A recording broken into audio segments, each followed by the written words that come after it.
What's up, everybody? You're kicking it with JW here on the JW show on the block this time around. Well, check this out. I figured I'll go ahead and jump on the latest social media train, okay? And that's talking about red flags, okay? Now, red flags is, as everyone knows, a warning sign, okay? Whether you're shopping for a place to live, you're shopping for a car, you see red flags. And that usually tells you not to buy it. However, in relationships, red flags is very important because let's just face it, if you miss all the red flags in the relationship in the beginning, you get stuck into a bad situation. Okay? So, jumping in on this here, red flags in relationships.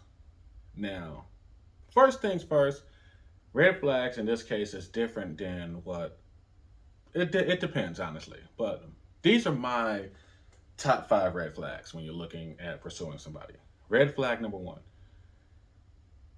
they never have time to hang out or meet up with you to go out. And I say that because when you're in the talking stage or in the beginning of the relationship, you gotta go out. Okay, you gotta go out. So when someone sits there, oh, I don't have time. I can't make it this time around. Oh, I can't go out this weekend.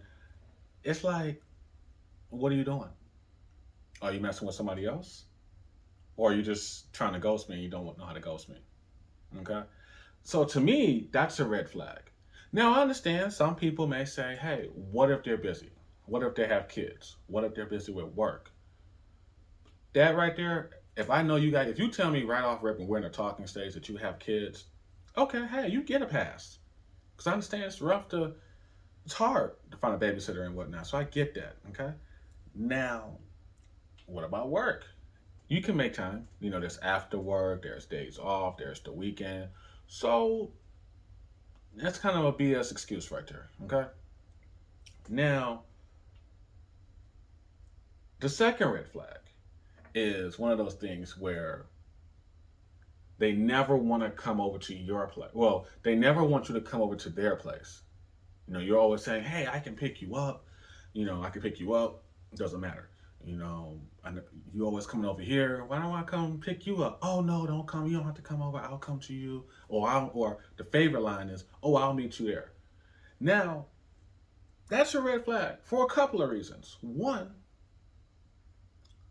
that usually tells me that you're living with either your ex or you're living with a male roommate that you're probably maybe doing some things with there. Got the hiccups on that one.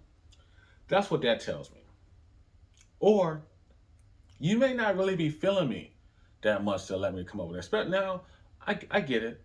First couple times going out, you don't want to invite somebody over. You don't want to do that. Now, people who know me know I don't invite you to my place. I don't care. If I'm feeling you, oh yeah, come to my house. Mostly every one of my friends knows where I live at. Okay, with the exception of I think one. Okay, and that's my homeboy. He knows where I stay. He just doesn't, for some reason, ever come swing by. I know where he stays, but that's not. We're not talking about the friends. We're talking about when you're going out with somebody. But it's always one of those things where that's a red flag. Because if we're going out, and this is like our third or fourth date. At some point, I'm like, yo, I can come pick you. I can come pick you up. So you come all the way over here. For one, I want to see what you live like. I want to see what your environment is. If you telling me it's just you and you ain't messing with nobody, all right, let me come by and pick you up. Simple as that. That's my second red flag when you're going with somebody. Third red flag. Third red flag in that talking stage. Third red flag is when they always get off the phone at a certain time. They're always calling you in times where it's really suspect. Like they'll call you when they're on the way home from work. They never call you when they're at home, but they always call you on the way home from work, going to work, or on lunch or breaks.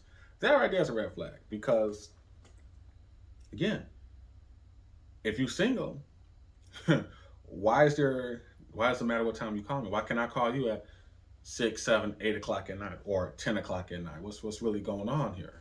Okay. So that's why I said that's a red flag. Now, granted, I know some people again may say, "Oh, what if they have kids? They're trying to help."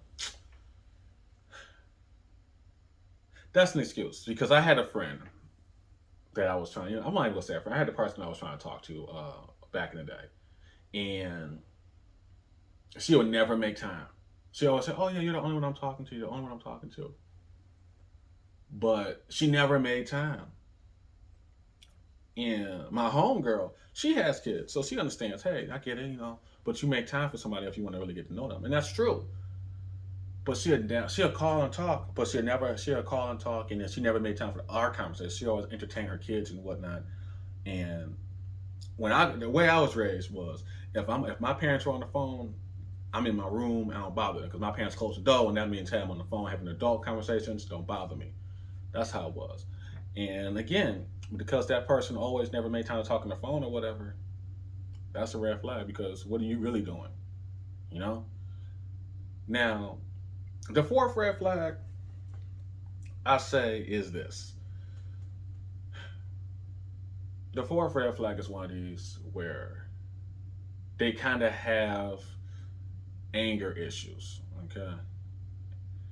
And when I say anger issues, I'm not talking about yelling and cussing you out when they're arguing and stuff like that. No, that's normal. Couples argue all the time. Couples yell. They cuss at each other when they're arguing. They may throw something or something small around or whatever. That's, normal. Okay? At least in my opinion, that's normal. But a red flag is when they get violent. Like they grab you. Domestic situation here, okay? That's a red flag. That's a red flag for a number of reasons. That's probably out of all these top fives, that's probably the single most important red flag to avoid. Because when you're in that situation where you're arguing or something and they get physical and that whole look change and they get physical with you and they leave marks and bruises, then that's the situation where you gotta dip. You gotta like dip out the relationship, or you gotta sit there and end the relationship. Dip out the relationship, or even sit there and not. If you're in the talking stage, learning them and whatnot, you gotta bail because if you try to see past that and ignore that, that's gonna keep coming back. That's gonna play into once y'all get into a relationship. Okay, and I say that because so many times you hear people, oh well, I don't know where this came from. I don't know why he punched me like this or why he hit me. And it's like, oh, a person doesn't just sit there and snap like that. There's usually warning signs. Okay, going leading up to them snapping. It's either you either see them go off on someone at the store or go off just on something so small and trivial. That's like I said, anger issues is a huge red flag in relationships. Even I won't say in established relationships because we all got anger in our life, but I'm gonna say anger issues is really a red flag early in a relationship. And they're taking it on you. They're being physical with you. That's again red flag. Okay. Number five. The number five, at least in my this is my list of red flags. Top five red flags. Again, they can be different from everybody else's. It's just my top five red flags in a relationship. Top five red flag. Number five would be. I talked about this on my podcast. Okay, I talked about this. I want to say either two podcast episodes ago or even last week's episode. I'm not really sure right here, but check the podcast. You'll see it. It is the red flag is when they're in the talking stage with you, but they're also talking to other people. Now, again, some people say, "Oh, but you're there. You're in a talking stage. You can talk." Yes, you can, but I'm saying talking as in talking. You're having sex and whatnot. You're hooking up and whatnot. Even just talking in general. Like if I'm dating you and you're talking to other people, that's a red flag. At least in my opinion. Prime example. If you haven't already listened to Miss Diva Talks, the co-host here at the JW show. Well, I won't say co-host, but the co-host of Worlds Collide. And frequent guest here on my show. But if you listen to her podcast on how me and her got together, yes, she was talking to somebody else the second go around, and when we got together, and yeah, that was a red flag for me because it was like, yo, you talking to somebody, I don't know if I really want to trust you, you know? So I was guarded as hell on that one. But at the same time, I believe in trusting somebody until their actions prove otherwise. So I say all that to say that when you're talking to somebody, that's a red flag to me because it's like, what are you actually doing with them? Are you actually going out, spending time getting to know them more, or are you actually sleeping with them? And I'm not here to compete. I'm not here to compete or fight for you. You know, if me and you are going out, it's just me and you. Cause I'm not entertaining nobody else when I'm in a talking stage with you. I expect you to do the same thing when it's me and you. Now, if I'm testing the waters and whatnot, having interviews, then yeah, by all means, I can talk to whoever I want to talk to. You can talk to whoever you want to talk to. But once I nail it down and it's just okay, hey, I want to take us to the next level exclusively, then all that stops. It's just me and you talking. That's it. You know, so that's why I say that talking stage. You know, if you're talking to somebody else or whatever, messing around with somebody else while you're talking to me, or even in that whole, oh yeah, me and my boyfriend broke up or whatever, you know, and you're talking to me and we going out. That's like I said, that's all part of that red flag right there. Okay. Now I know I list my top fives: the making time slash talk on the phone, you know, and the whole domestic stuff, all of that. Out of all of that, red flags, like I said, red flags are important. That one with the domestic and anger issues, that's very important. Okay.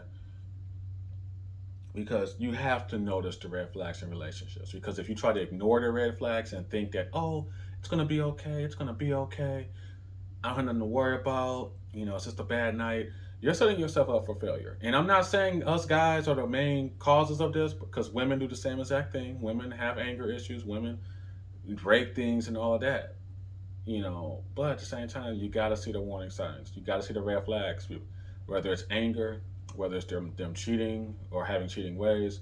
You got to see those flags because if you don't, you're only setting yourself up for failure once you get in a relationship. And I can say that because I've been there. I've been to that person who ignored the signs in the relationship in the beginning stages. I saw the red flags, but I was like, you know what? Hey, I can look through that and maybe they'll change. Didn't work. Okay, that's my take on red flags in relationships. Now, make sure you guys subscribe to my YouTube channel. Hit that notification task right there, right at the top. Subscribe right there at the bottom, so that way you guys can stay in the know. Link to my website and everything where you can connect with me and join the experience. It's all gonna be in the description. And if you haven't already, make sure you subscribe to Worlds Collide because hey, that's my new baby over there. So we getting her good and whatnot. So make sure you subscribe to that channel. Turn on the notifications as well. Subscribe to my podcast on Apple Music, Spotify, wherever you get your podcast from, because I talk a lot of relationships on there. And I think I'm going to start, you know, talking about some other little. The next episode, I'll say this. The next episode is going to be a little bit more adult. Same with this channel. It's going to be one or two episodes. It's going to be kind of, you know, you want to have your ears covered if you one of those sensitive ear people here. All right. But as always, here, definitely appreciate you guys for tuning in to this week's episode on the block with JW here. Catch you guys next time. And as always, stay safe. Love y'all.